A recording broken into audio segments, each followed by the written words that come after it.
transfer Bitcoin to Cash App. Hey everyone, welcome back to our channel. In today's video we are going to learn how we can transfer Bitcoin to Cash App, so make sure to watch the video till the end.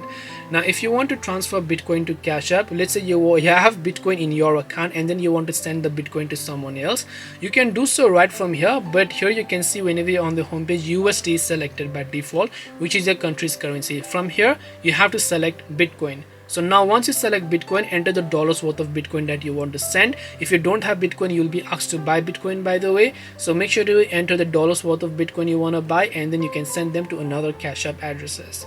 This way you'll be able to transfer Bitcoin to Cash App. Hope this video was helpful. If you have got any questions, feel free to leave them down. Thank you for watching and see you soon in our next video.